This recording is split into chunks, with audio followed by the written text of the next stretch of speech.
Hi guys, and welcome to this month's Greenwich Literary Symposium Book Club review. This month we have been reviewing John Grisham's The Confession. There's a guy on death row in Texas about to be killed and he's on death for row, a murder that happened about 9-10 years ago, and at the 11th hour before this young lad is executed, a guy comes forward to confess that he actually did the murder.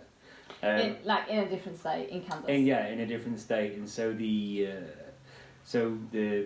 rush and the legal process to kind of get this confession in front of the right people in time to save the young lad's life ensues. Yeah. Will it happen or won't it? Will it or won't it? Yeah. That's the big question that you find out at about 50% through the book. So the book is split up in 3 books. It's the confession, the trial, and the something else. Exoneration. The last book is a bit unnecessary. It could have been done. It could have been done in a few pages. There was loads of it. It was unnecessary. You knew where it was going to get. The first page you read, you thought, okay, I know where we're going to get to. All that build up to it, to the guy going missing and then being found again. So I liked the story, but it was a short story, and I think it was padded out with a lot of legal procedure. There's a lot of legal procedure that kind of filled a lot of the things, and that was a bit annoying. But also, obviously, I like the story was fine, but I didn't care enough about any of the characters, and even the priest was a bit of a douchebag. Like,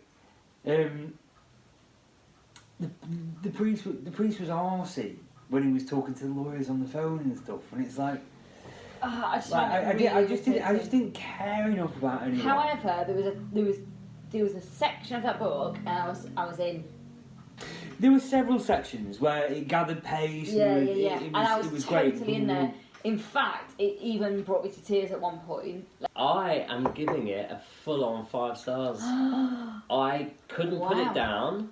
I read it in 3 days, and I was waking up in my dreams wanting to carry on reading it. Wow. I'm going to give it 3 stars. If someone told me, I've just bought this book, and I go, oh yeah, I've read that, yeah, you'll have a reasonable time with it. I'm going to give it 2. Okay. I found it really disappointing. Didn't do it. It does bring forward a very good discussion about capital punishment. Can you believe that still happens? When you hear about laws that are in place in other countries, can you believe that's really still a thing? The point of the book being the corrupt system of the police force. Yeah. Like they've committed someone to death, and then new evidence comes to light, and they say no, we don't want to know about this because we've committed him to death. He's been put to death. So job done, thank you, game over. Next month, Eddie, we are reading a book called The Eight by Catherine Neville. It's an ecclesiastical thriller, which has been hailed as the Da Vinci Code 10 years before the Da Vinci Code was written. Right. I like the Da Vinci Code. Did you read it? Yeah.